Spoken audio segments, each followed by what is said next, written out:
My son yelled at me in front of 25 people at Christmas dinner.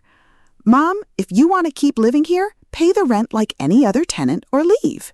What Matthew didn't know was that this 2,000-square-foot penthouse in Upper East Side, New York City, where he boasted about living thanks to his successful career as an architect, was mine. The gray Cadillac he parked every night in the garage was mine. The credit card his wife Chloe used to buy Louis Vuitton bags on Fifth Avenue was mine. Everything, absolutely everything was mine. I am Eleanor Vance.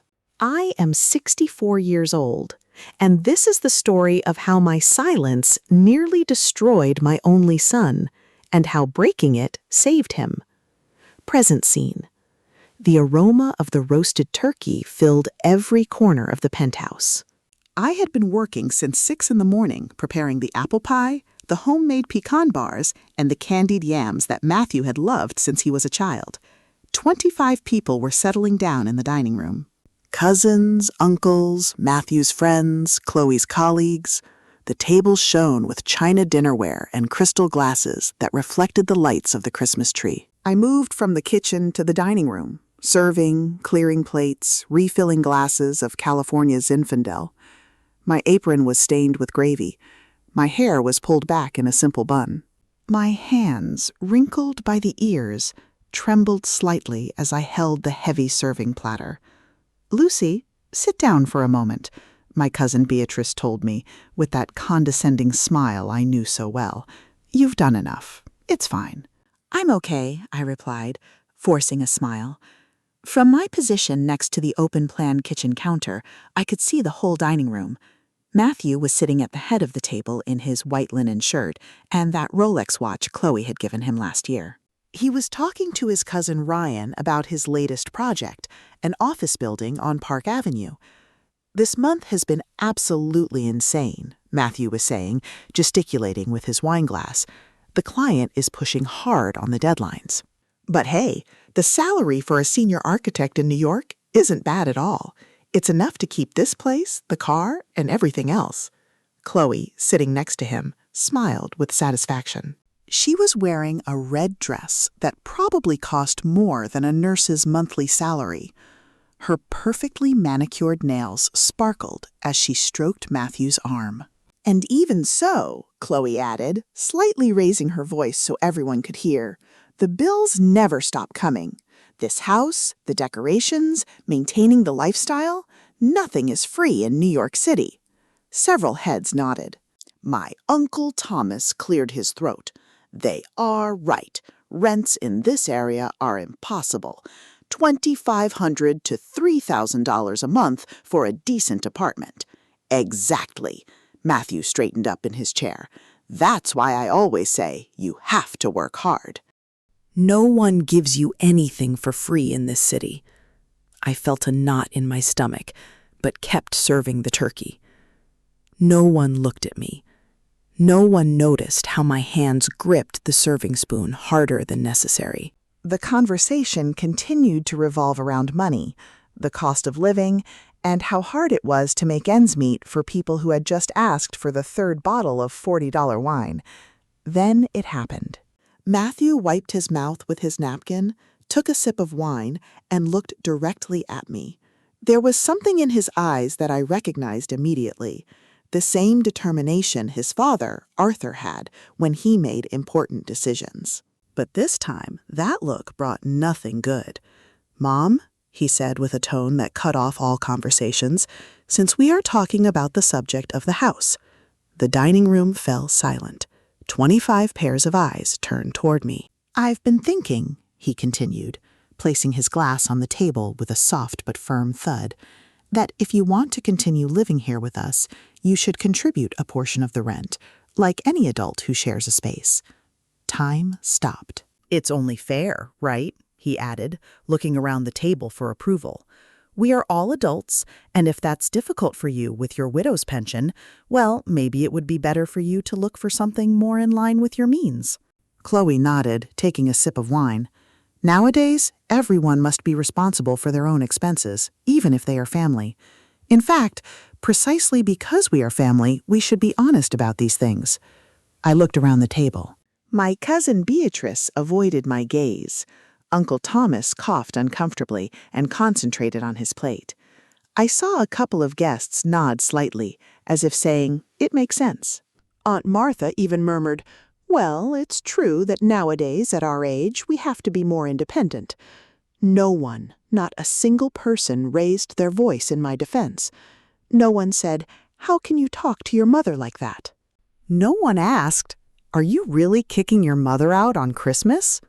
The silence was so dense that I could hear the tick-tock of the wall clock in the kitchen. I felt as if 28 years of sacrifice, of sleepless nights, building an empire so my son could have a future, evaporated in the penthouse's air conditioning. Carefully, I placed the serving spoon on the counter. I folded my napkin and placed it next to my untouched plate. I stood up, feeling my knees creak slightly. "Thank you all for coming," I said in a voice so calm that even I was surprised. "This Christmas dinner will probably be the last one I spend in this house." Matthew blinked, confused. "Mom, you don't have to be so dramatic. We are just talking about being realistic." "With your right, Matthew." I interrupted him, looking him directly in the eyes. "It's time to be realistic." I turned around and walked toward the hallway that led to my bedroom. Behind me, I heard uncomfortable murmurs, the scraping of chairs, someone trying to resume the conversation with a, "So, who wants dessert?" I closed my bedroom door.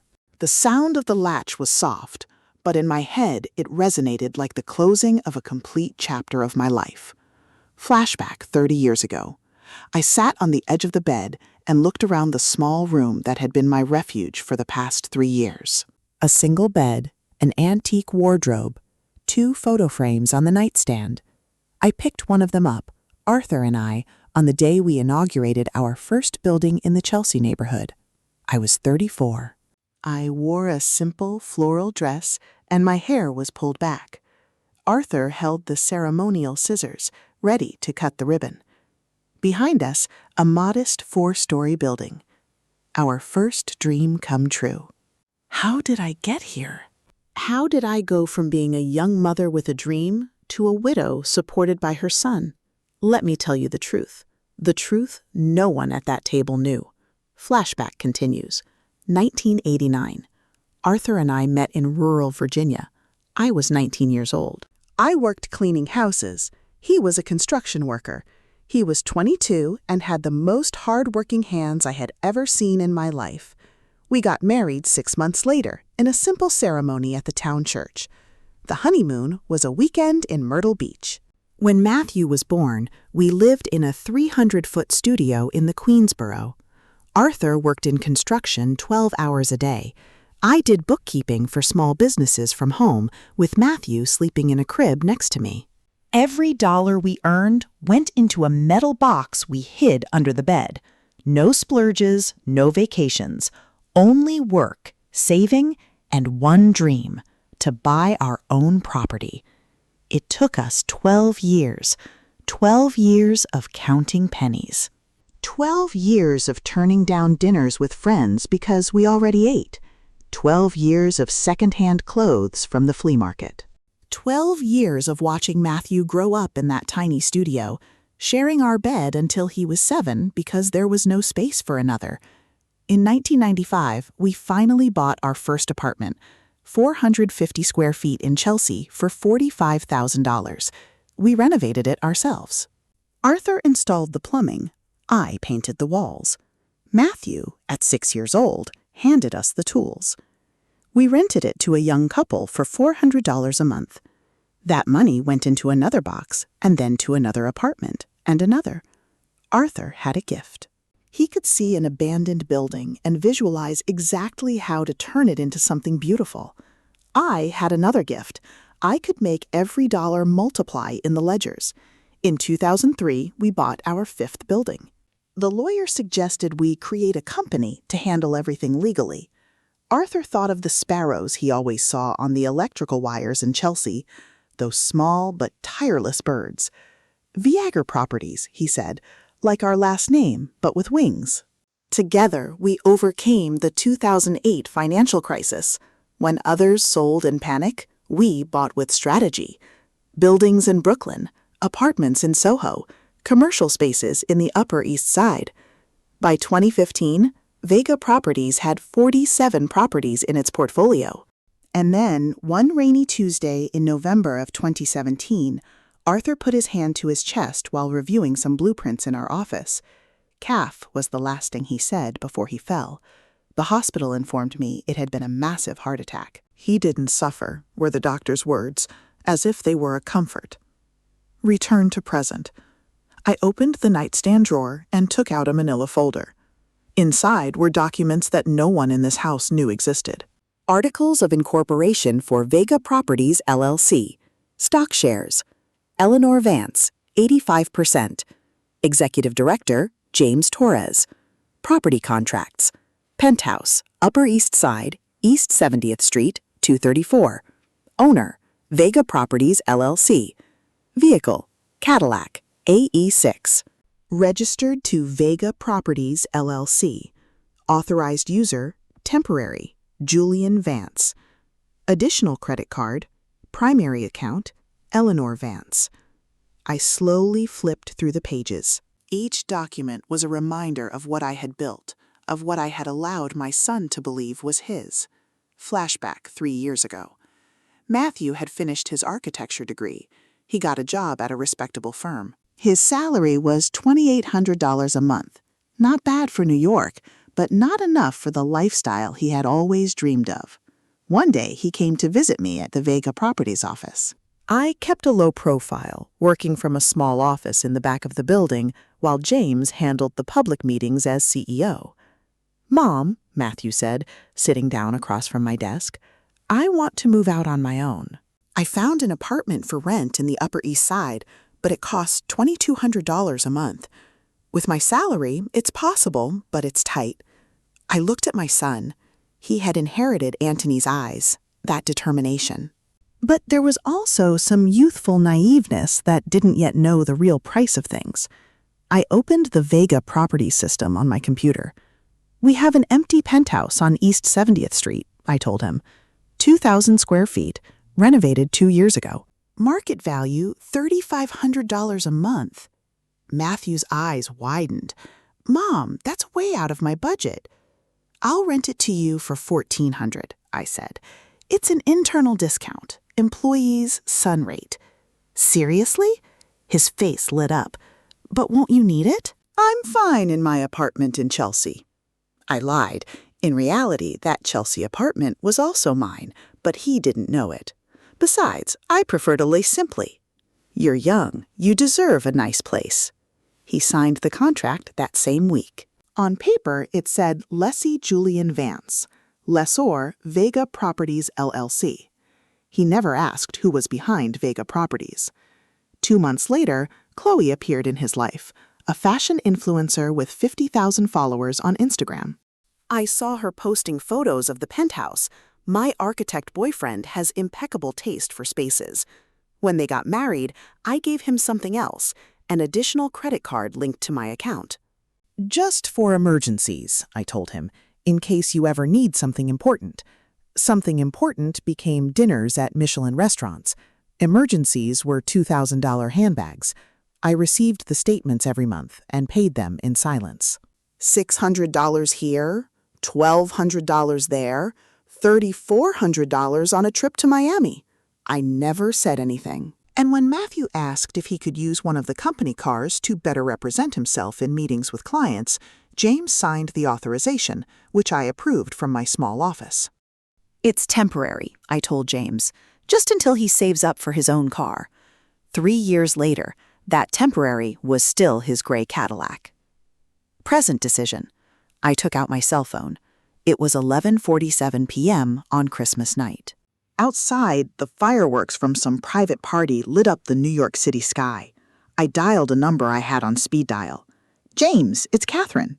"Catherine, Merry Christmas. Is everything okay?" His voice sounded worried. James Torres had been Anthony's right-hand man. After my husband's death, he had become my confidant, and the only one who knew the full truth about my role in Vega Properties. I need you to prepare all the documents related to Matthew first thing tomorrow morning, I said, looking at the photos on the wall. The lease agreement, the vehicle authorization, the statements for the additional credit card. There was a silence on the other end. Catherine, are you sure? Completely sure, I replied. It's time for my son to learn the true meaning of the word independence that he loves to use so much. I took a suitcase out of the closet. Dust billowed up when I opened it. Inside were still the tags from a trip to Boston that Arthur and I had planned to take before his death. We never made it. I started folding my clothes. I didn't have much. 3 blouses, 2 pairs of pants, 1 sweater, underwear, my comfortable shoes. Everything fit perfectly in half a suitcase. I stopped in front of the closet mirror. A 64-year-old woman looked back at me. Gray hair pulled back, wrinkles around my eyes, hand stained by years of work. I had spent almost 40 years building something important, and in the last 3, I had allowed my son to trample that legacy while I served dinner in silence. Why did I do it? Why did I let him believe that lie? Because I wanted him to be happy. Because I wanted him to feel successful, capable, independent. Because I thought that if I gave him everything, he would naturally feel grateful. I was wrong. Silent love that sets no boundaries is not love. It is complicity with selfishness. I closed the suitcase. The sound of the zipper was final. I took my purse, put in my wallet, my phone, the keys to my other apartment, the real one, the one Matthew had never seen, and opened the bedroom door. The sound of laughter and music came from the dining room. They had resumed the party. They probably thought I was crying in my room, that tomorrow I would come out remorseful, begging forgiveness for ruining their Christmas. I dragged the suitcase down the hall. The wheels on the hardwood floor made a screeching sound that cut the music like a knife. Conversation ceased. 25 heads turned. Chloe was the first to speak, with that condescending smile. "Catherine, don't be dramatic. No one is kicking you out. We are just having an adult conversation about responsibilities." I interrupted her. "You're right, Chloe. It's time for all of us to be responsible adults." Matthew got up from the table, his cheeks slightly red from the wine. "Mom, where are you going? I didn't mean it about you leaving tonight. I just wanted you to understand that." "I understood perfectly," I said, standing firm by the door. "I understood that you believe this house is yours, that the car is yours, that everything you have is thanks to your effort. Because it is." Chloe stood up too. "Matthew works hard. He gets up early, works late. No one gave him anything for free." I looked her directly in the eyes. There was so much I could have said at that moment. I could have revealed everything right there. I could have pulled out the property documents and thrown them in their faces. But I didn't, because the best lesson doesn't come from words. It comes from consequences. "You're right," I said simply. "No one gives anything for free. See you soon." I opened the penthouse door. Matthew took a step toward me. "Mom, at least tell me where you're going. Let me call you a cab." "No need," I replied. "I already ordered a car." "But at least send me a text when you get to wherever you're going, just to let me know you're okay." I looked him in the eyes. My son, the boy I had held in my arms, the young man I had seen graduate, the man who had just chosen pride over love. "When I deem it necessary to communicate, I will," I said softly. "Merry Christmas, Matthew." I closed the door behind me. The building hallway was silent, illuminated by cold LED lights. I dragged my suitcase toward the elevator. I didn't look back. I didn't cry. I just breathed. For the first time in 3 years, I breathed without the weight of a lie crushing my chest. The elevator descended the 7 floors in silence. When the doors opened on the ground floor, the night doorman looked up, surprised. "Miss Vega, are you leaving? So late?" Robert, I said, remembering his name, even though he probably thought I was just Matthew's mother, could you do me a favor? Of course. When they come to pick up the gray Cadillac in the next few days, the one in parking space number 7, allow them access. They have authorization from the company. Robert blinked, confused, but nodded. As you say, Mom. Outside, a black Lincoln waited for me. It wasn't a cab. It was a Vega Properties car, driven by driver Oliver, one of our trusted employees. Good evening, Miss Vega, he said, taking my suitcase. To the Upper West Side apartment, please. I settled into the back seat. Nighttime New York passed by the window. The illuminated streets, tourists walking, even on Christmas, closed stores with bright window displays. This city, my city, I had conquered it dollar by dollar, brick by brick, contract by contract. And somewhere along the way, I had become invisible in my own story. The car turned onto Broadway. Upper West Side was a quiet residential neighborhood, very different from the bustling Upper East Side. This was where I really lived, an 850-square-foot apartment in a 4-story building. No doormen, no luxuries. Driver Oliver stopped the car in front of number 23. Do you need help with the suitcase? No, thank you. I can manage. I climbed the stairs. There was no elevator to the second floor. I opened the door with my key. The apartment smelled unused, like a place that was often closed up. It was my secret refuge, the place I came to when I needed to think, work without interruptions, or simply be Catherine Vega, businesswoman, instead of Catherine, the single mother living off her son's charity. I left the suitcase by the door and sat on the couch. The silence was absolute. No music, no laughter, no son telling me to pay or leave. Just me and the decisions I would have to make at dawn. I took out my phone. I had 3 missed calls from Matthew. 1 text message. Mom, please tell me you're okay. I didn't want you to leave like that. It was just a conversation. Call me. I didn't respond. Instead, I opened my laptop and logged into the Vega Properties system.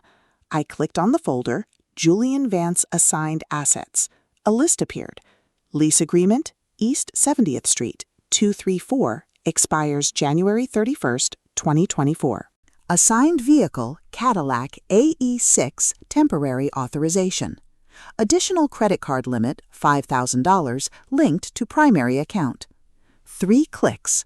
That was all I needed to change my son's life. Was I being cruel? Vengeful? No. I was being a mother who finally understood that the greatest act of love is not giving everything, but teaching the value of every single thing. I closed the laptop. Tomorrow, I would talk to James. Tomorrow, the process would begin. That night, I slept better than I had in 3 years. The Vega Properties office occupied the 3rd floor of a modernist building on Park Avenue, right between 2 luxury stores. I arrived at 8:30 a.m. on December 27th. The receptionist, a young woman named Sophia, almost spilled her coffee when she saw me. Miss Vega, we weren't expecting— good morning. Good morning, Sophia. Is James here? Yes, he arrived half an hour ago. He's in his office. I walked down the hall.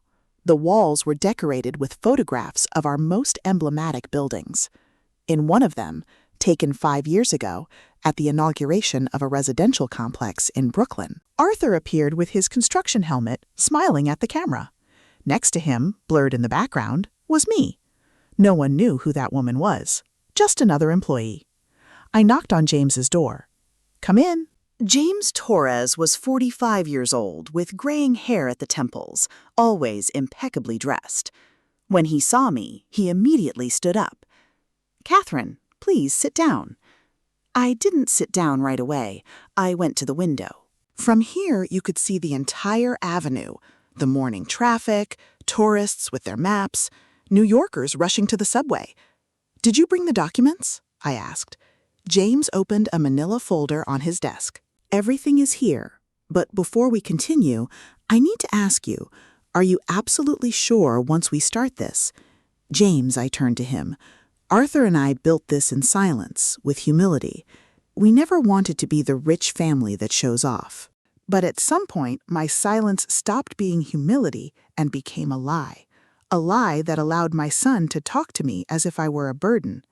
"I know," he said softly. "I disagreed with keeping him in the dark from the beginning, but I respected your decision." "It was my mistake," I admitted, "and it is my responsibility to correct it." I finally sat down. James slid the folder toward me. I opened it. The first document was the Penthouse lease agreement. It had been signed 3 years ago, automatically renewed every year. Clause 2, EP3. The lessee may terminate the contract with 30 days prior notice if they do not wish to renew. The second document was the vehicle authorization. Simple, direct. Vega Properties LLC authorizes the temporary use of the Cadillac AE6 vehicle, license plate 482KLM, to Julian Vance for the purpose of company representation. This authorization may be revoked at any time.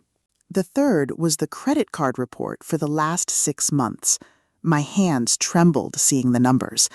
11 Madison Park, 2-star Michelin restaurant, $847.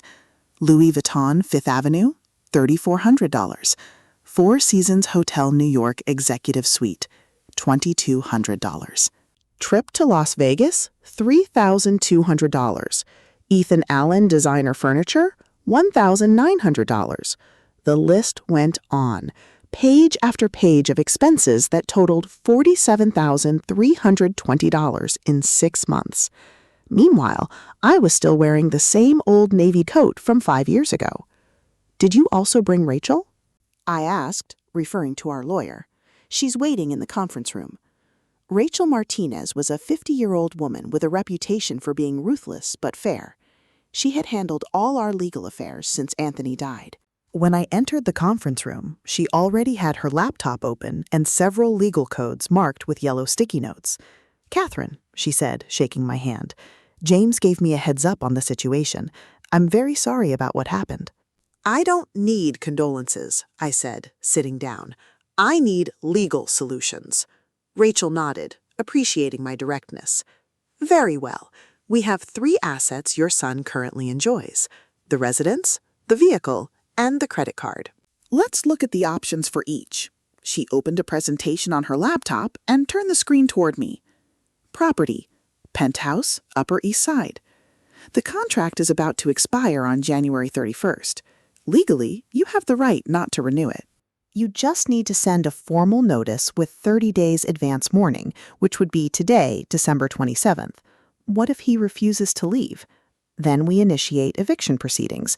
But honestly, Catherine, I don't think it will come to that. When he receives the notice from a property management company, not from his mother, it will be different. And if he tries to find out who the owner is," Rachel smiled slightly, "Vega Properties LLC is a limited liability company. The shareholders are not public. He would have to request information from the Secretary of State's corporate registry, which takes time, and by the time he does, the 30 days will have passed. Cadillac AE6 vehicle," she continued. "This one is more straightforward. It is company property. He only has authorization to use it. We can revoke it immediately and request the return of the vehicle. How is that done? We send a formal communication requesting the return within 48 hours. If he doesn't comply, we send a company employee with a tow truck and the spare keys." "Do it," I said without hesitation. "Credit card," Rachel said. "This is the simplest of all. It's an additional card on your personal account. You can cancel it with a phone call. Immediate effect." I looked at the 3 documents in front of me. My son would receive 3 blows in a matter of days. He would lose his house, his car, his unlimited access to money. "Is it too harsh?" James asked softly. "We could do this gradually. First the card, then the car, then—" "No," I interrupted him. "Gradual would be cruel. It would be like cutting off a finger every day instead of ripping off the bandage all at once. He needs to feel the full impact to understand the magnitude of his mistake." Rachel looked at me with something resembling respect. "You are stronger than I thought." "I am not strong," I said. I was a mother who was blind for 3 years and finally decided to open my eyes. We spent the next 2 hours drafting the documents. One letter of non-renewal of contract. Dear Mr. Julian Vance, Vega Properties LLC, in its capacity as a lessor of the property located at East 70th Street, 234, New York, hereby notifies you that the lease agreement expiring on January 31st, 2024, will not be renewed. In accordance to the residential tenure law, you have until the indicated date to vacate the property in the same condition in which it was delivered.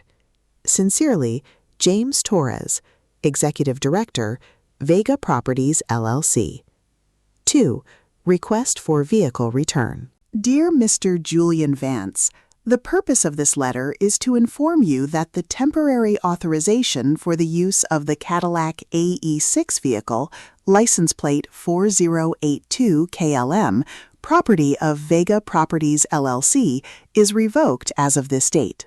We request the return of the vehicle within a maximum of 48 hours to our facility on Park Avenue 89. Failure to comply with this request will result in us proceeding to recover the asset through corresponding legal means. Sincerely, Asset Department, Vega Properties LLC. 3. Credit card cancellation. This one only required a call to the bank. Rachel dialed the number on speakerphone. Chase Bank, Card Department, Lisa speaking. How may I help you? Good morning, Rachel said. I am calling on behalf of Miss Eleanor Vance, holder of the account ending in CT823. We need to cancel an additional card. Of course. Can you provide the name of the additional holder? Julian Vance. One moment, please. Yes, here it is. Do you want immediate or scheduled cancellation? Rachel looked at me. I nodded. Immediate. Perfect. The card will be blocked in the system in approximately 2 hours. Anything else? Yes, I added, leaning toward the phone. I would like to receive a detailed expense report for the last 12 months for that card, please. Of course, Miss Vega. We will email it to you in the course of the day. We hung up. Rachel closed her laptop. That's it. The documents will be sent by certified mail and email today. The card will be canceled before noon. The car? When do you want us to recover it? Tomorrow, I said. Give him time to read the letter first. Let him understand that this is serious. James leaned back in his chair. And you? Where will you be when all this explodes? In my apartment on the Upper West Side. I don't plan to hide.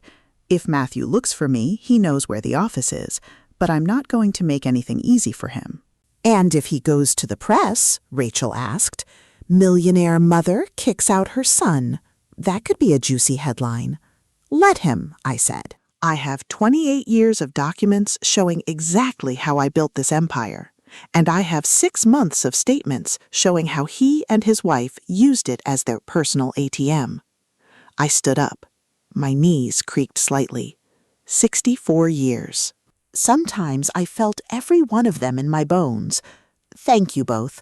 I know this is uncomfortable. Catherine, James said, also standing up, Arthur would be proud of you.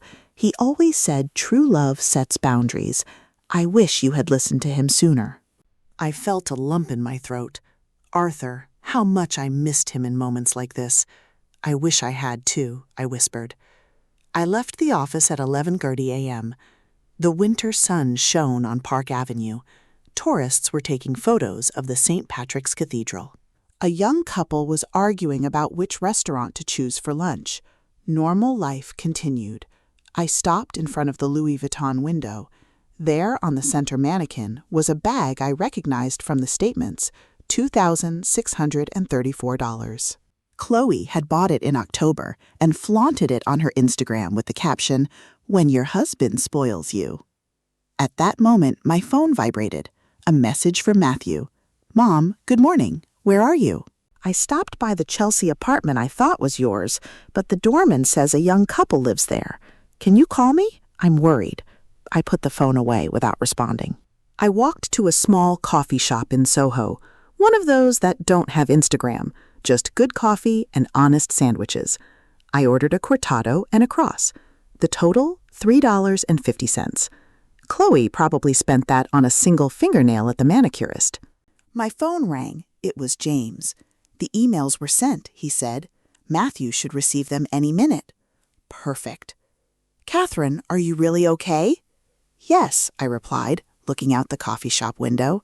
For the first time in 3 years, I'm okay.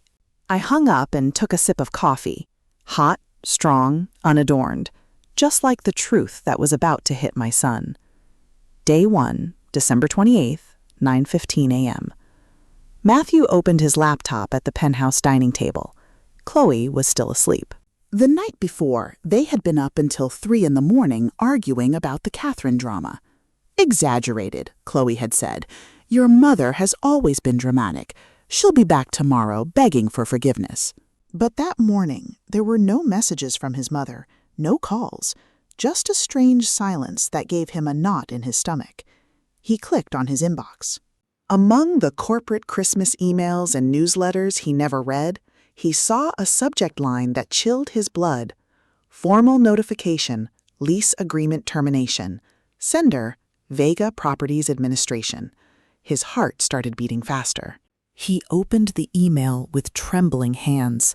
He read the first line, then the second. Then he had to read the whole thing 3 times because his brain refused to process the words. Will not be renewed. Vacate the property. January 31st, 2024. What the hell? He whispered. He immediately looked up the phone number at the bottom of the email and dialed. It rang 4 times before a professional female voice answered. Vega Properties Administration Department, good morning. Yes, hello? This is Julian Vance. His voice sounded tense. I just received an email about the termination of my lease agreement. It must be a mistake. I have always paid on time. I have never had problems with... One moment. Mr. Vega, let me check your file. Matthew heard the tapping of a keyboard. Each second felt like an eternity. Mr. Vega, there is no mistake. The owner has decided not to renew the contract. It is their legal right according to Clause 12.3 of your agreement. But why did I do something wrong? I don't have that information, sir. We only execute the owner's decisions. Who is the owner? Matthew asked, feeling panic starting to climb up his throat. I need to talk to them. This makes no sense. That information is confidential. If you wish to appeal the decision, you may send a formal written request to our office on Park Avenue. Park Avenue? Matthew frowned. I know that office. It's near where I work. Is there anything else I can help you with? Yes. Can I at least continue renting when the apartment goes back on the market? Of course.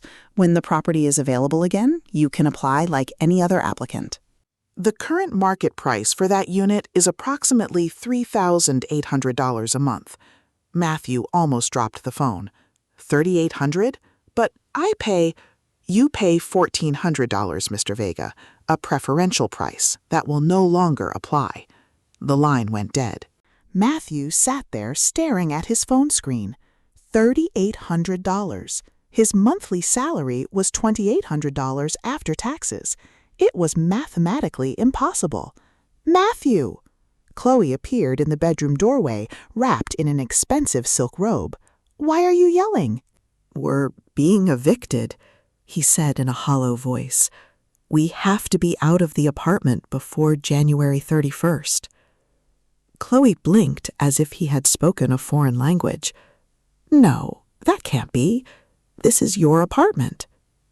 It's rented, Matthew muttered. It always has been. But you pay on time. You have rights as a tenant. They can't just... Yes, they can. And they did. Chloe walked over and read the email over Matthew's shoulder. Her face changed from confusion to disbelief, and then to fury. This is because of last night, isn't it? Your mother did this. Somehow she convinced the owner to... I don't know. Matthew ran his hands through his hair. I don't know, but I need to find out. He grabbed his jacket and the Cadillac keys. Where are you going? To the Vega Properties office. I'm going to talk to someone face to face. This cannot be happening. 12:30 p.m., Vega Properties office. Matthew parked the Cadillac in a nearby parking garage. $4. $50 an hour, a small fortune he usually didn't care about, and walked quickly toward the building on Park Avenue. He had never been there before. A facade was elegant, modernist, with high windows and wrought iron balconies. A discreet plaque next to the entrance read, Vega Properties LLC, 3rd floor. He climbed the stairs 2 at a time. When he reached the reception desk, a young woman greeted him with a professional smile. "Good morning. How may I help you?" "I need to speak with the director, the manager, whoever makes the decisions here," Matthew said, trying to remain calm. "I'm a tenant and I just received an eviction notice that makes no sense. My name is Julian Vance." The receptionist checked something on her computer, and her expression changed slightly, almost imperceptibly, but Matthew noticed it. "One moment, please." She stood up and disappeared down a hallway. Matthew took the opportunity to look around. The walls were decorated with photographs of buildings. He recognized some, the complex in Brooklyn, the offices in Soho, and he froze. In a large photograph in the center of the wall was his father, Arthur Vega, in a construction helmet, smiling in front of a half-built building. The plaque underneath read, Arthur Vega, co-founder, 1989 to 2017, in memoriam, co-founder. His father had been a construction worker. He had never mentioned owning a part of Mr. Vega. A man in his mid-40s, with an impeccable suit and graying hair at the temples, approached, hand extended. "I am James Torres, Executive Director of Vega Properties. I understand you have concerns about your lease agreement." Matthew automatically shook his hand, but his mind was still processing the photograph of his father. "Yes, excuse me, that photo—" "My father worked here." James followed his gaze, and something akin to sadness crossed his face. Arthur was much more than an employee, but that is a separate issue. "Why don't we go to my office so we can—" James's office? The office had views of the entire avenue. Matthew sat in a leather chair while James opened a file on his desk. "Mr. Vega, I understand your concern, but the decision not to renew your contract is completely within the legal framework. The owner?" "Who is the owner?" interrupted. "I need to talk to them. There's been a misunderstanding. My mother, she said something inappropriate at Christmas dinner, and if that somehow reached the owner's ears—" "Your mother has nothing to do with this," James said, although Matthew noticed something odd in his tone. "It's simply a business decision." "Then at least let me apply to renew. I can pay more. I can." "The market price is $3,800 a month," James said firmly. "Can you pay that amount?" Matthew opened his mouth. He closed it. The math was brutal and obvious. "There are other apartments in New York," James continued, not without some compassion. "I suggest you start looking soon. The market in January is competitive." Matthew stood up, feeling dizzy. This isn't right. Something isn't right here. As he left, his gaze fell again on the photograph of his father, and then he noticed something he hadn't seen before. In the background of the slightly unfocused image was a woman with a simple dress and her hair pulled back. She was holding a folder and talking to a man in a suit. Something about the woman's posture felt familiar. 2:15 p.m., the mall at Columbus Circle.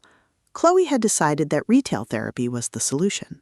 While Matthew dealt with the apartment issue, she would go buy the dress she had seen at Nordstrom for the New Year's Eve party. In line to pay, she pulled out the silver credit card she always used, the one that never had a limit, the one that made the sales associates look at her with respect. She swiped the card through the reader. Declined. "You can try again," Chloe requested with a tense smile. The cashier tried 2 more times. Declined. Declined. "I'm sorry, Mom. The card isn't going through. Do you have another form of payment?" The people behind Chloe in line began to murmur. She felt her cheeks burn. "It must be a system error," she said quickly, putting the card away. "It'll come back later." She left the store, her heart pounding. She immediately called the bank from her cell phone. "Chase Bank, Maria speaking." How may I help you? My card was rejected, Chloe said, trying to sound calm but authoritative. I need to know what's going on. It's the card ending in 4829. One moment. Can you give me the name of the holder? Chloe Ruiz Vega. I see here that this is an additional card. The primary holder is Eleanor Vance. Chloe felt as if cold water had been thrown on her. Catherine, my husband's mother. Yes, ma'am. And that card was canceled yesterday at the request of the primary holder. Canceled. That's correct. It ceased to be active at 2:32 p.m. yesterday. Is there anything else I can help you with? Chloe hung up without responding. Her hands were trembling, not from sadness, but from fury. She immediately dialed Matthew's number. Hello? He answered, sounding exhausted. Your mother, Chloe spat out, canceled my credit card. Which card? The one I use, the one I've always used. How could she? Chloe, that's not your card, Matthew said slowly, as if he were processing the information at the same time he was saying it. It's an additional card on my mother's account. You said it was ours. You said the company gave it to you as a benefit. I thought... No, Matthew, you lied, or you were too idiotic to know the truth. Chloe, calm down. We can fix this. I have my own card. Your card has a limit of $2,000, Chloe said coldly.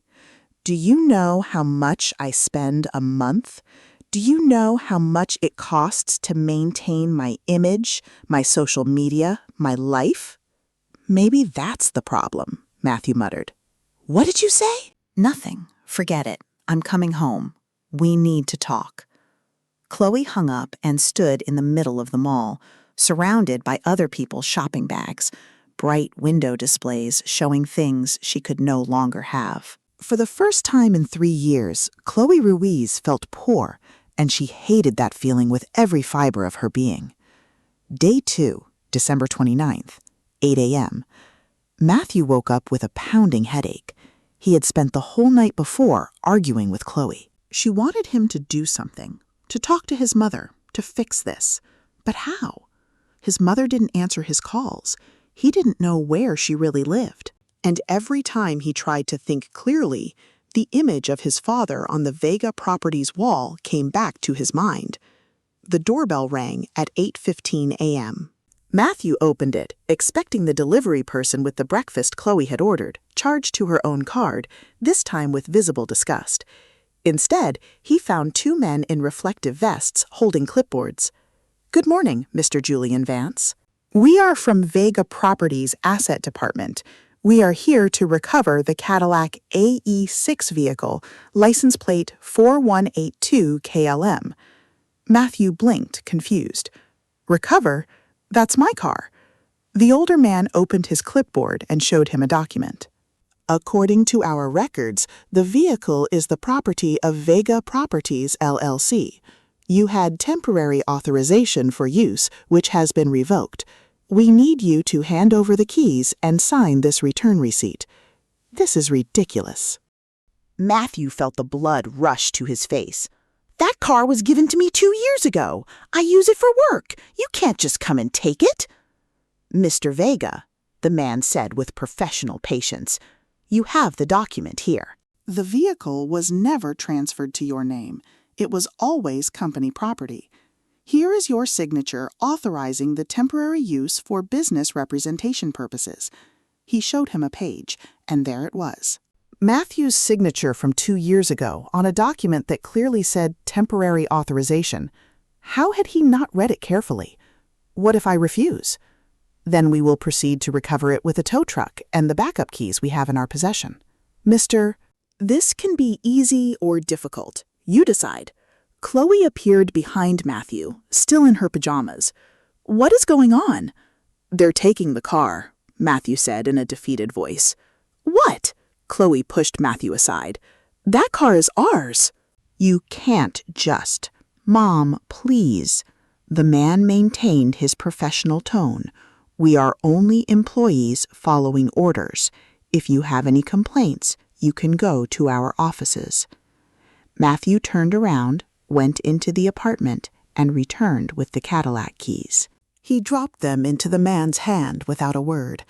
"Thank you for your cooperation. Sign here, please." Matthew signed the return receipt.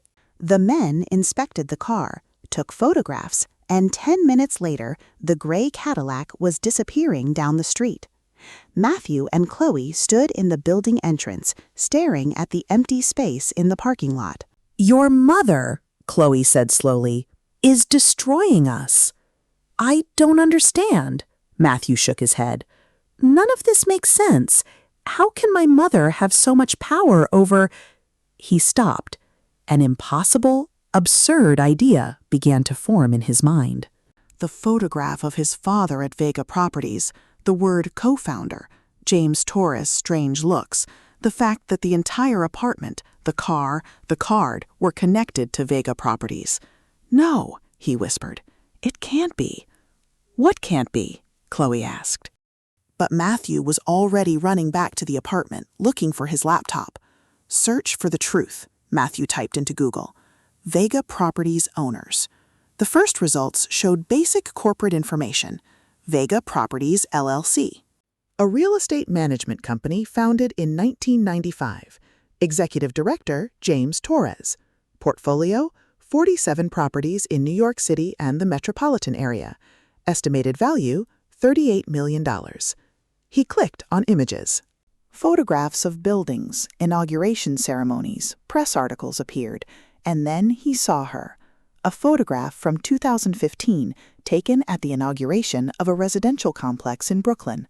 In the foreground, James Torres cutting a ribbon. But in the background, clear as day, his mother, Eleanor Vance, in a pantsuit, talking to two men in suits who were evidently listening to her with deference. He zoomed in on the image. The caption read, "James Torres, Executive Director of Vega Properties, at the inauguration of the C Towers Complex project developed by the Vega family." The Vega family. With trembling hands, Matthew searched on LinkedIn. Eleanor Vance, New York. There was no public profile, but when he searched for Vega Properties employees, a list appeared, and there, without a photo or description, appeared a name. Eleanor Vance, principal shareholder. No. Matthew ran his hands through his hair. Chloe walked over and read over his shoulder. "Your mother owns Vega Properties." "I don't know. Maybe." "Oh my God, Chloe, I think she does." "Then that apartment, it's hers." "And the car?" "Hers." "And the card?" "Hers."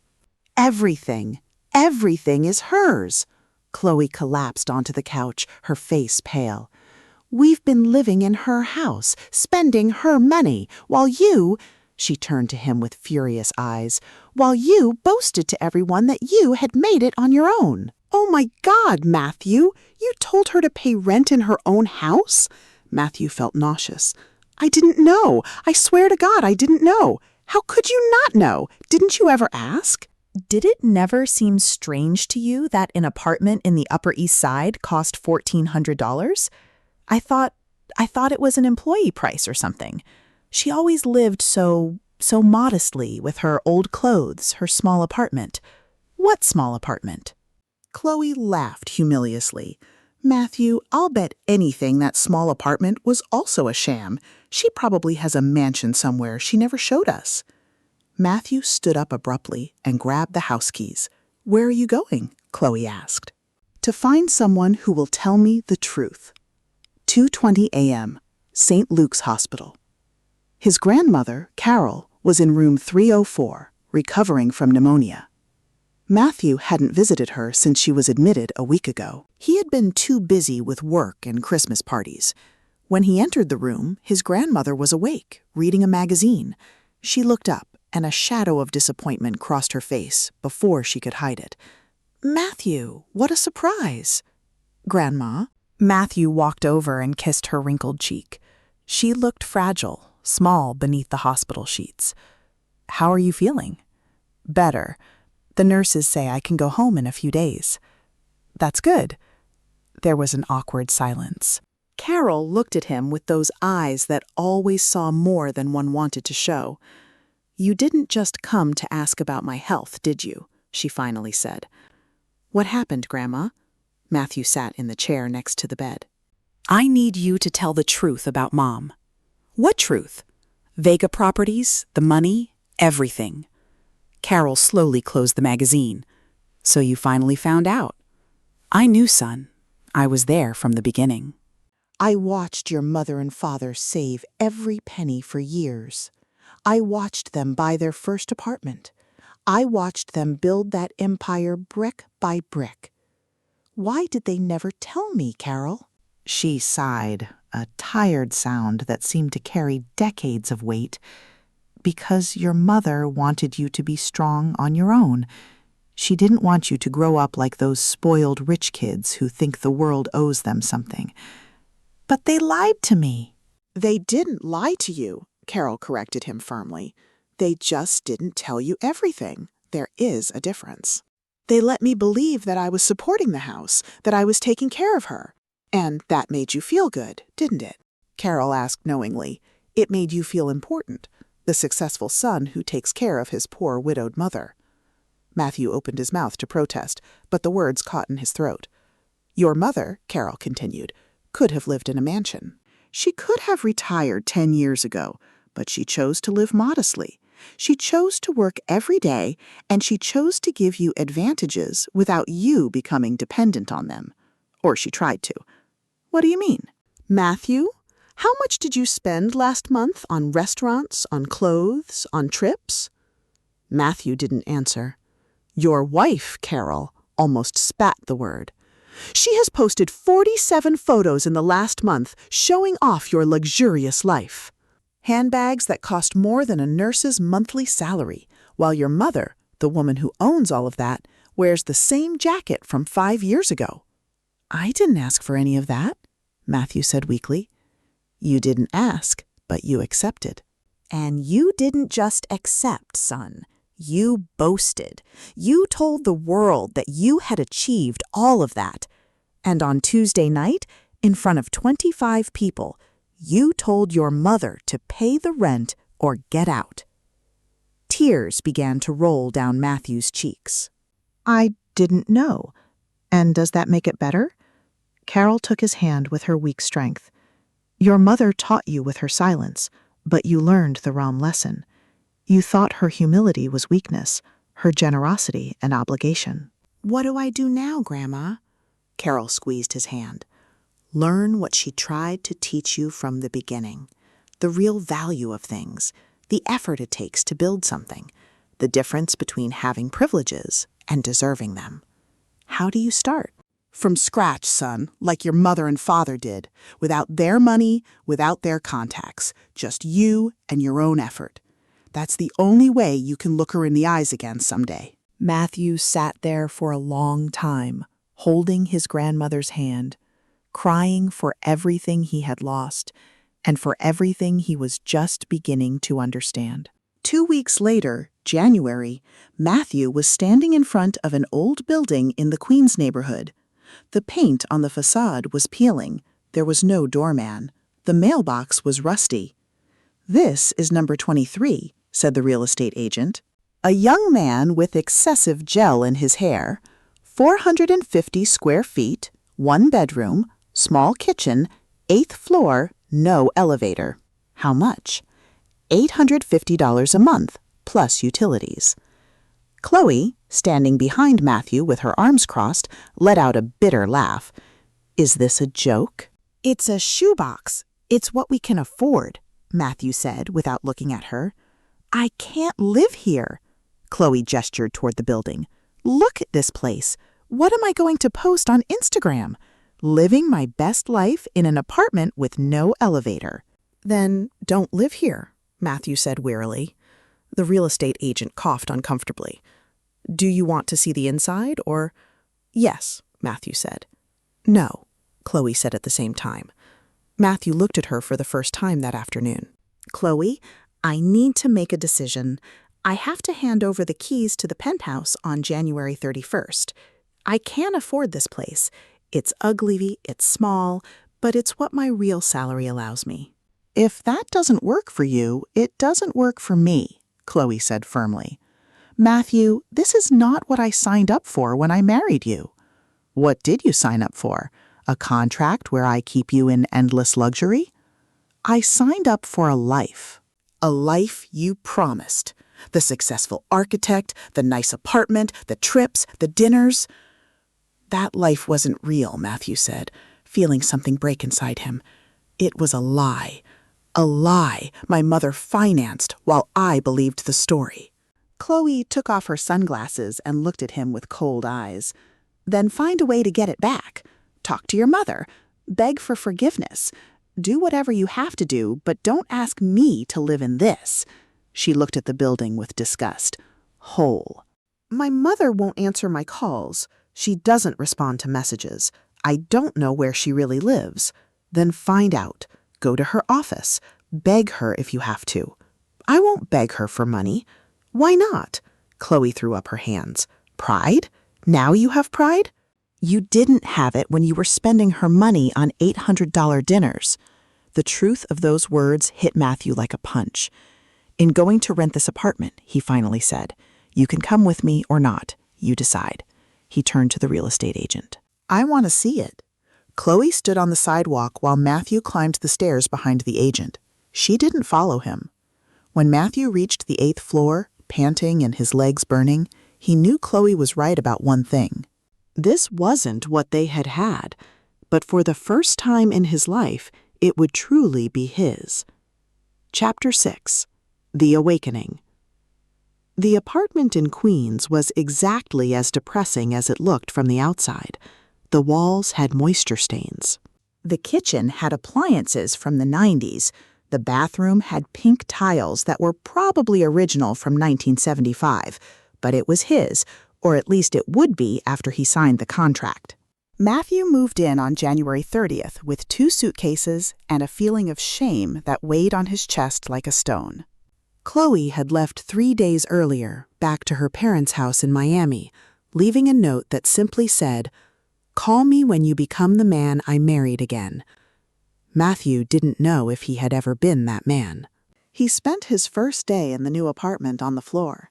He still had no furniture, staring at the cracked ceiling, making calculations on his phone. Net salary, $2,800. Rent plus utilities, $920. Food, $300. Transportation, subway bus, $60. Basic expenses, $100. Total, $1,420. He had $380 left over a month. In his previous life, Chloe spent that on a handbag. Day 15, February. Matthew had started looking for extra work. His current position at the architecture firm paid well, but not enough to climb out of the emotional and financial hole he was in. One night, while eating instant noodles on the floor of his empty apartment, the table wouldn't arrive until the following week, he received a message from an unknown number. "Hello, Matthew. I'm Andrew Villena. I run a small firm in Brooklyn. I work on social housing projects. Your father worked on some of our first buildings. I've seen your portfolio. Would you be interested in talking?" Matthew replied immediately, "Yes, when?" Day 20, meeting with Andrew. Andrew Villeneuve's office was in a converted industrial space in Brooklyn. The walls were exposed brick. The desks were repurposed work tables. There were 5 young employees working on MacBooks surrounded by models and blueprints. Andrew was about 50 years old, with disheveled hair and the energy of someone who still loved his job after decades of doing it. "Your father," he said, pointing to a photograph on the wall. "He was one of the best construction workers I ever worked with. He understood the structure of a building like no one else. Not just the construction, but the soul of a space." Matthew looked at the photograph. His father, 20 years younger, smiling next to a group of workers. "I didn't know you worked together for years before he and your mother founded Vega Properties." Andrew looked at him directly. "Do you know what your father told me once?" "Andrew, buildings aren't for showing off. They are for people to live in with dignity." Matthew felt a knot in his throat. "I have a project," Andrew continued, "renovation of housing in Staten Island." Old buildings that need to be converted into affordable apartments. The budget is tight, the salary isn't impressive, but the work matters. How much? $2,200 a month for 6 months. If it works out, maybe more. It was less than he earned now, but Matthew nodded. When do I start, Andrew? Andrew smiled. Monday. Bring sturdy boots. You'll be on the construction site, not just in the office. Day 45, March. Matthew was waking up at 6 a.m. He took the subway to Staten Island. He worked on dusty construction sites until 6 p.m. He came home exhausted, ate something simple. He had learned to cook pasta, omelets, and basic salads, and spent his nights drawing designs on his old laptop. One Saturday, his next-door neighbor, an older woman named Rose, knocked on his door. "Excuse me, young man, do you have any sugar? I ran out." Matthew gave her a package. Rose looked over his shoulder at the almost empty apartment. Did you just move in a month ago? And your wife? I don't have a wife. I'm in transition. Rose nodded wisely. Life puts you where you need to be, not where you want to be. Come for dinner tomorrow if you like. I'm making spaghetti. Matthew went. Rose's spaghetti reminded him of his mother's, and for the first time since Christmas, he felt something akin to the warmth of home. Day 60, April. Chloe sent him divorce papers. Matthew signed them without a fight. Part of him felt relieved. She deserved someone who could give her the life she wanted, and he needed to discover who he was without the weight of all those expectations. Day 90. May the project in Staten Island was taking shape. Matthew had designed a modular system that allowed old industrial buildings to be converted into 500-square-foot homes with natural light and open spaces. The cost per unit? $75,000. Andrew was impressed. This could work on a larger scale. Have you thought about presenting it to investors? I don't have contacts, Matthew admitted. Well, I do. Let me make some calls. That night, Matthew sat in his small apartment. He now had a table, a mattress, and 3 chairs bought from IKEA, and thought about his mother. Over the past 3 months, he had tried to call her 47 times. All messages remained unanswered. He wrote one more. "Mom, I don't expect you to forgive me. I don't expect you to give me anything back. I just want you to know that I finally understand. I'm learning. Slowly, but learning. I love you, Matthew. Send." He didn't expect a response, but 10 minutes later, his phone vibrated. A message from a number he recognized as James Torres. "Your mother received your message. She says she is well and that she is proud you have found honest work. Keep going. When the time is right, she will contact you." 5 times. She is proud. For the first time in months, he smiled. Day 120. July, 6 months later. The New York summer heat made Matthew's small apartment in Queens feel like an oven. He had no air conditioning, just an old fan that Rose had given him. But there was something liberating in the honestly earned sweat, in the discomfort that reminds you that you are alive, that you are fighting. Matthew had gotten up at 5:30 a.m. to take advantage of the cool hours. On his tiny table, surrounded by blueprints and models made with recycled cardboard, was something that had kept him awake for weeks, a project that could change everything. Dignified Housing, New York. 120 modular apartments on abandoned industrial land in Staten Island. Total cost, $9.6 million.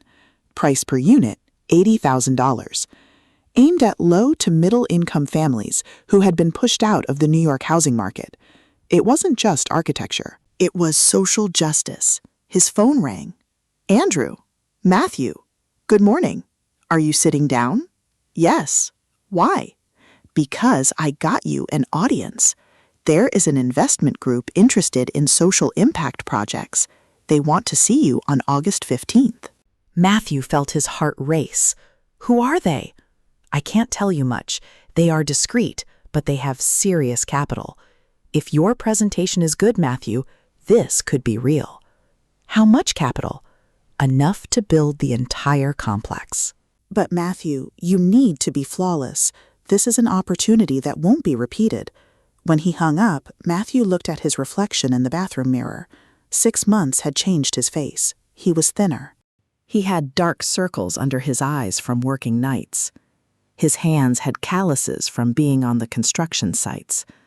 But his eyes had something they had never had before. Purpose. August 1st. Preparation. Matthew spent the next 2 weeks preparing the presentation of his life.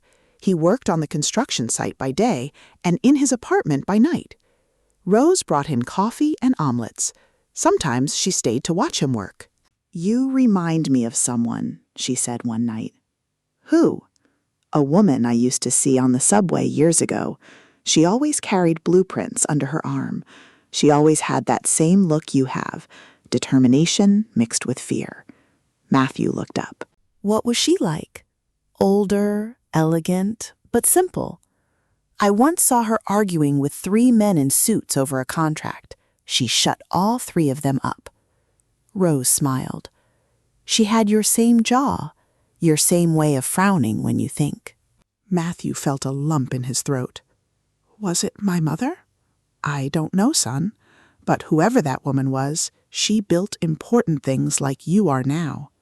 August 15th, the day the address Andrew had given him, was on Park Avenue. Matthew felt a chill when he approached the building. It was the Vega Properties office. He immediately called Andrew. "There's a mistake. You gave me the wrong address. This is—" "There's no mistake," Andrew said softly. "Trust me. Just go in." Matthew stood in front of the building he had visited 6 months ago, in a state of confusion and panic. Now he returned with a worn briefcase, a suit he had bought at a second-hand store for $45, his first expensive purchase in months, and 50 pages of dreams printed on paper. The receptionist recognized him. "Mr. Vega, they are waiting for you in the 4th-floor boardroom." "Who is waiting for me?" She smiled enigmatically. "Go up and you will find out. The executive boardroom." Matthew went up in the elevator, his heart pounding so hard he thought everyone in the building could hear it. The doors opened on the 4th floor, a level he hadn't visited before, a hallway with glass walls. Through them he could see New York City stretching out to the sea. And at the end of the hall, a wooden door with a plaque, "Boardroom, President's Office." He knocked. "Come in." He opened the door and he froze. Sitting at the head of a long oak table, dressed in a gray pantsuit, her hair perfectly styled, her hands clasped in front of her, was his mother, Eleanor Vance. To her right, James Torres. To her left, a woman he recognized as Rachel Martinez, the lawyer. And in the back chairs, 3 more people he didn't know, but who by their folders and laptops were clearly part of the executive team. "Matthew," Catherine said, in a calm, professional voice, "please sit down." Matthew couldn't move. He couldn't breathe. "Mom, I am President Vega here," she said, without cruelty, but with firmness. "And you are the architect, Julian Vance, who will present a social housing project to us." "Correct." Matthew swallowed hard. "Correct. Then sit down and begin your presentation. We have 1 hour. With trembling legs, Matthew walked toward the projector. He connected his old laptop. The screen had a crack in the corner that he had tried to fix with tape. While waiting for the system to load, he looked at his mother. She was looking at him with a neutral, businesslike expression, as if she were evaluating a complete stranger. And in a way, she was. The Matthew she had kicked out of her house 6 months ago no longer existed. "Good morning," he began, his voice barely shaking. "My name is Julian Vance. I am an architect specializing in social housing, and I am here to present a project that can change the lives of 120 families in New York." The first slide appeared, a photograph of the abandoned land in Staten Island, ugly, full of trash, forgotten. "This is a space our city has abandoned," he said. "But I see potential. I see homes. I see dignity." For the next 45 minutes, Matthew presented every detail of his project. Modular design, optimized 500-square-foot apartments, sustainable and recycled materials, natural light in every unit, common spaces for community, realistic budget. Construction cost per unit, $75,000. Final sale price, $80,000. Margin, 6.7%. Enough for sustainability, not for excessive profit. Social impact, 120 families with dignified housing. Creation of 40 jobs during construction. Revitalization of the Staten Island neighborhood. Replicable model in other cities. As he spoke, he noticed his mother taking notes. James nodded occasionally. Rachel verified numbers on her calculator. When he finished, there was silence. Then James spoke. The budget is tight. How do you guarantee there won't be cost overruns? Because I have worked on construction sites personally for 6 months, Matthew responded. I know every supplier, every cost, every risk, and I have built an 8% cushion for contingencies. Rachel asked, and what if the city council doesn't approve the permits? I have already had preliminary conversations with the Department of Urban Planning. The project aligns with their social housing goals. I am 85% confident in the approval. One of the executives, he didn't know, raised her hand. Why should we invest $9? $6 million in a project with barely a 6.7% margin? There are residential developments with a 25% return. Matthew looked at her directly. Because this isn't just about money. It's about doing the right thing. New York has a housing crisis. Thousands of families are being pushed out of the city where they were born because the prices are inhumane. This project won't make us rich, but it will let us sleep well at night. The woman wrote something down without expression. Finally, Catherine spoke. It was the first time in 45 minutes. Matthew, a personal question? Everyone in the room tensed up. Why this project? Why now? Matthew looked at her. 6 months of pain, learning, and growth passed between their gazes. Because 6 months ago, I lost everything. My house, my car, my marriage, my pride. And in that process, I discovered something. Living in an $850 apartment in Queens, climbing 8 flights of stairs without an elevator every day, cooking instant noodles because that's what I can afford, that taught me more about architecture than 5 years of college. How? Catherine asked. Because I understood that buildings aren't for impressing, they are for living, and that the people who need dignified housing the most are precisely the ones with the least access to it. This project exists because I lived what they live, and because my father, his voice cracked slightly, taught me that the hands that build matter more than the papers that sign. Catherine closed her notebook. Thank you, Matthew. We will make a decision and inform you within 48 hours. That is all. That is all. You may leave.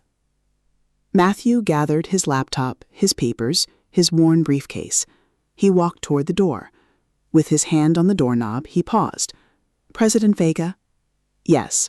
Regardless of the decision you make, thank you for everything, for every lesson, even the ones that hurt. He left without waiting for a response. Deliberation. When Matthew left, Catherine remained seated in silence. The executives waited for her word. Opinions, she finally said. James was the first. The project is solid, the numbers are realistic, and he has done his homework, but the margin is thin. One mistake, and we lose money. Rachel nodded. Legally, everything is in order. Permits are feasible, contracts are clear, but I agree the financial risk is high. The executive who had questioned the margin spoke. As a pure investment, there are better options, but she hesitated. As a statement of values, as a legacy, this is powerful. Catherine looked out the window. She could see the Empire State Building in the distance, that monument to sustained effort, to construction that takes generations. Arthur, she murmured. What would you do? She knew the answer. Arthur would have signed immediately. He had always said, buildings aren't for accumulating wealth. They are for creating dignity. We approve the project, Catherine said. Full investment, $9. $6 million. Under what conditions? James asked. Matthew will be the project director. He will report monthly to this council. He will have operational autonomy, but strict financial supervision. And she paused. If he succeeds, we will offer him a permanent position at Vega Properties, not as my son, as an architect who proved his worth. August 17th, 11 p.m. Matthew was in his apartment, unable to sleep, when his phone rang. Yes, this is Mount Si Hospital. Your mother, Eleanor Vance, has been admitted. She suffered a cardiac episode. She is stable, but is asking for you. The world stopped. I'm on my way. Mount Sinai Hospital. Midnight. Matthew arrived sweating, out of breath, after running from the subway. The receptionist directed him to the third floor, cardiology, room 307. James was in the hallway, looking exhausted. What happened? Matthew grabbed his arm. Stress. Exhaustion. Your mother has been working 16-hour days since he stopped. Since Christmas, Matthew finished. Since she kicked me out. She didn't kick you out, James said softly. She freed you, but that doesn't mean it didn't hurt her. Can I see her? James hesitated. She's awake, but Matthew, she's weak. Don't agitate her. Matthew gently pushed the door. The room was dimly lit. In the bed, connected to monitors that emitted regular beeps, was his mother. She looked small, fragile. For the first time in her life, Eleanor Vance looked like what she was, a 64-year-old woman who had carried too much weight for too long. "Mom," he whispered. She opened her eyes. A weak smile crossed her face. "Hello, son." Matthew walked closer, took her hand. It was cold. "What did you do? Why are you doing this to yourself?" "Because I had to be sure," she said in a tired voice. "Sure of what? That you had learned that when I gave you this opportunity, you would seize it for the right reasons." She squeezed his hand weakly. "Your presentation today, Arthur would have cried with pride." Matthew felt tears rolling down his cheeks. "Forgive me for everything, for every cruel word, for every moment of ingratitude, for—" Catherine raised her free hand and touched his cheek. "You are already forgiven. I forgave you the night you left. What took time was waiting for you to forgive yourself. I don't deserve this project. I don't deserve your trust." "It's not about deserving," she said. "It's about learning. And you learned, Matthew. I see in your eyes today that you understand. You understand the value of effort, the weight of responsibility, the difference between privilege and entitlement." A doctor entered. "Miss Vega needs rest. And you?" He looked at Matthew. "You can stay, but keep the conversation brief." When the doctor left, Catherine closed her eyes. "The project is approved," she murmured.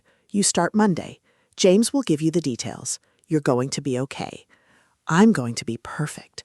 But you have to promise me something. Anything." "Don't work like I worked. Don't carry everything alone. Ask for help when you need it. Trust your team. And Matthew. Yes, live. Don't just build buildings. Build a life, one that is worthwhile. Do you promise me?" "I promise you, Mom." She smiled, already half asleep from the medication. "Good, because I didn't do all this for you to repeat my mistakes. I did it so you could build something better." 6 months later, February of the following year, the land in Staten Island had been transformed. Where there was once garbage and abandonment, there were now solid foundations, steel structures rising toward the sky, and the constant sound of the future being forged in construction. Matthew was on the site at 7 a.m. Every morning with his helmet, boots, and blueprints under his arm. His team was small but dedicated. 2 young architects, 1 engineer, 3 construction foremen who had worked with his father years ago. Matthew, one of the workers called him. "We have a problem with Unit 23. The measurements don't match." Matthew climbed the scaffolding. He had lost his fear of heights weeks ago and personally checked. The error was minimal, but it could cause structural problems. "Well, dismantle this section," he decided. Better to lose 2 days than compromise safety. It wasn't the first difficult decision, nor would it be the last. Monthly reports. Every first Friday of the month, Matthew presented progress to the Vega Properties Council. Catherine, fully recovered from her cardiac episode, presided over these meetings with a critical eye. Unit 45 is a week behind schedule, she pointed out at the March meeting. Problem with the window supplier, Matthew explained.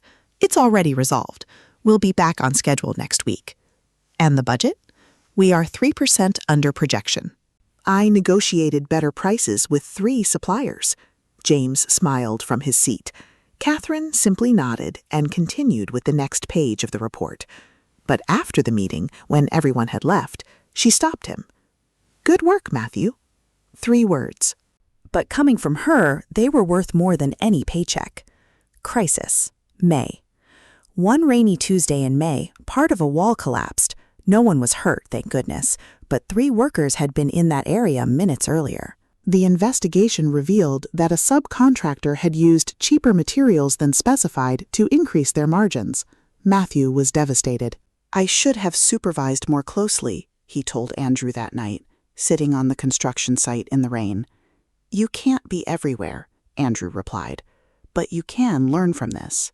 The next day, Matthew fired the subcontractor, implemented daily material inspections, and added 2 quality supervisors to the team. It cost him $35,000 extra from the contingency budget. When he presented the incident to the council, he expected reproaches. Instead, Catherine said, "Mistakes happen. What matters is how we respond. You did the right thing." First family, August. The first completed unit was delivered in August. The Smith family, father, mother, 2 children, and a grandmother, had been living in a shared 300-square-foot apartment in Lower East Side, paying $700 a month. When Matthew handed them the keys to their new 500-square-foot home, Miss Smith cried. "It's beautiful," she kept saying, walking through the empty but light-filled apartment. "I never thought we could have something like this." Her youngest son, Luke, a 10-year-old, ran up to Matthew. "You designed this?" "Yes." "I want to be an architect when I grow up, too, to build nice houses for people like us." Matthew knelt down. "You know what? You are exactly the kind of architect the world needs." He gave the boy his business card. "When you're ready to study, call me. I'll help you." That night, Matthew sent a photo to his mother, Luke standing at the entrance of his new house, smiling with a gap between his front teeth. Catherine replied, "This is what building a legacy means. Well done, son."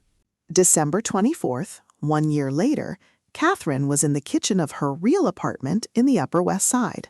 Not the penthouse, not a mansion, just a comfortable, light-filled home with photographs of Antony on the walls and the aroma of roasted turkey filling every corner. Matthew arrived at 5 p.m. with 2 bags of groceries. "I came to help with dinner," he said. "You know how to cook now?" Catherine raised an eyebrow. "Rose taught me the basics. Don't put me in charge of anything complicated, but I can peel potatoes without cutting myself." They worked together in the kitchen, Matthew peeling vegetables, Catherine preparing the gravy. The radio played Christmas carols. "How many are coming?" Matthew asked. 12. James and his family, Rachel, Andrew, Rose, your grandmother, Carol, some company employees, and Luke Smith and his family. I invited them. Matthew felt a knot in his throat. "Mom, it's a family dinner," she said simply. "And family isn't always blood.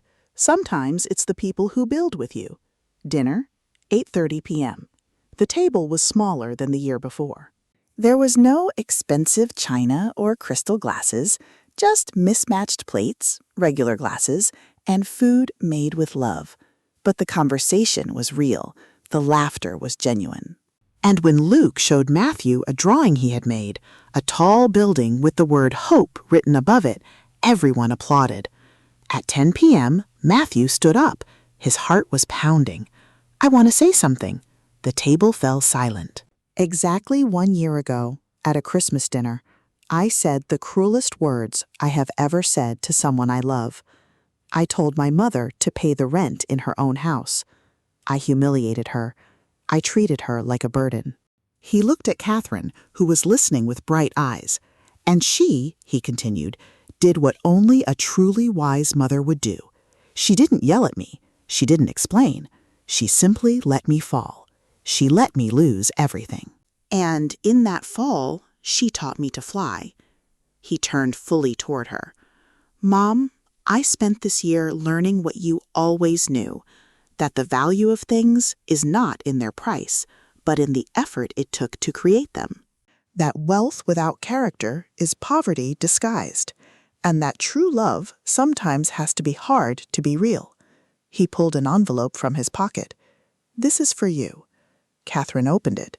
Inside was a check for $16,800. It's every dollar I spent with your credit card during those 3 years, Matthew explained.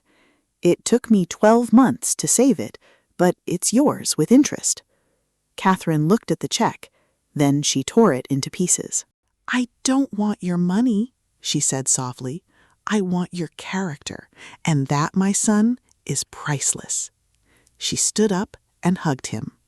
For the first time in a year, mother and son embraced, an embrace that healed all wounds. The table erupted in applause. Grandma Carol was crying. Rose shouted, "Bravo!" James raised his glass. Luke whispered to his mother, "When I grow up, I want to be like Matthew." Miss Sansei smiled. Then learn not only from his work son, learn from his heart. After dinner, midnight, when everyone had left, Matthew helped his mother clean up. They washed dishes side by side in comfortable silence. The project is inaugurating in March, Matthew said. All 120 units completed, 100% occupancy. I know James keeps me informed. And after that, Andrew offered me a partnership in his firm, but I also have other options. Catherine stopped washing and looked at him. What do you want, Matthew? Not what I want, not what others expect. What does your heart want? Matthew thought carefully. I want to continue doing this social housing projects that matter, but also, he hesitated, also, I want to be close to you. I lost many years without truly knowing who you are, without appreciating everything you built. I want to make up for that time. Smiled. Then I have a proposal. Vega Properties is expanding its social impact division. We need a director, someone who understands the architecture, but also the heart behind it. Are you offering me a job? I am offering you a purpose, with a fair salary, no special privileges, but with the opportunity to change hundreds of lives. Are you interested, Matthew? He looked her in the eyes. Yes, but with one condition. Which one? That we meet for dinner at least once a week. No talking about work, just mother and son making up for lost time. Catherine extended her hand. Deal. They shook hands formally. Then they laughed and hugged. 2029, inauguration of the Arthur Vega complex. Matthew was 40 years old. His hair was beginning to show the first gray streaks, but his eyes shone with the satisfaction of someone who had found his place in the world. He was standing in front of a complex of 15 buildings on the outskirts of New York. Arthur Vega Residential Complex, 450 social impact homes. Beside him was Catherine, now 69 years old, officially retired, but never truly absent. Your father would be screaming with excitement, she said. I know. Sometimes I feel like he's here watching. He always has been. In the audience were families who had received housing. Luke Smith, now 15, and with a full scholarship to an architecture school. Rose, sitting in the front row with a handkerchief for her tears. James, Rachel, Andrew, the entire team that had made this possible, and a new woman next to Matthew, Anne, a school teacher who worked in marginalized neighborhoods. They had been together for 2 years. She understood his passion. She shared his purpose. When Matthew took the microphone, he thought about his prepared speech. Then he ignored it and spoke from the heart. This project is named after my father, Arthur Vega, a man who believed that buildings aren't for accumulating wealth, but for creating dignity. But it is also the legacy of my mother, Eleanor Vance, who taught me the most important lesson of my life, that true love sometimes has to let you fall so you can learn to fly. He looked at his mother. 5 years ago, I was an arrogant man who believed he deserved everything without having earned it. Today, I am just a man who tries every day to be worthy of the last name he carries. These 450 homes are not my achievement. They are our achievement. Of every family that trusted the project, of every worker who put their sweat into every brick, of every person who believed that New York can be a city where everyone has a dignified home, and it is a promise. As long as I live, I will continue building, not for my wallet, but for our collective future. The crowd applauded. Matthew cut the ceremonial ribbon, the doors opened, and the families began to enter their new homes. Luke approached Matthew. Do you remember when you gave me your card 5 years ago? Of course I kept it. And now the boy showed an envelope. I was accepted to the Columbia University Graduate School of Architecture with a full scholarship. I want to design buildings like you. Not like me, Matthew said, putting a hand on his shoulder. Better than me. Learn from my mistakes and build a world that we can only imagine. That night, Catherine's apartment terrace. Catherine and Matthew were sitting on the terrace looking at the lights of New York City stretching out to the sea. "Are you happy, son?" Catherine asked. "Yes, more than ever.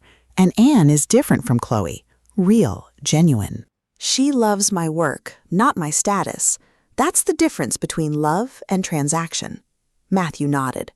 Then he asked, "And you, Mom? Are you happy?" Catherine thought carefully. "I am at peace, which is better than happiness. Happiness comes and goes." Peace remains. What gives you peace? Seeing you become the man I always knew you could be. Seeing the Vega name means something bigger than money. Knowing that when I'm no longer here, there will be something worthwhile to inherit. Don't talk like that. You're going to live another 30 years. Catherine laughed. Maybe, but when my time comes, I want you to know something. That everything I built, she extended her hand toward the city, is not my true legacy. You are the man you became. That is my masterpiece. Matthew felt tears in his eyes. I don't deserve a mother like you. No one deserves love, Matthew. We can only honor it, and you have honored it. They sat there as New York City shone below them. A city of dreams built with effort, of homes earned with dignity, of legacies that transcend generations. And in that moment, they both knew that Catherine's silence, that silence that almost destroyed her family, had finally spoken, and its message was clear. True love is not demonstrated with easy gifts, but with difficult lessons. It is not measured in dollars spent, but in character forged. Eleanor Vance had built a real estate empire, but her true inheritance was a son who finally understood that the value of a man is not measured by what he owns, but by what he builds with his own hands.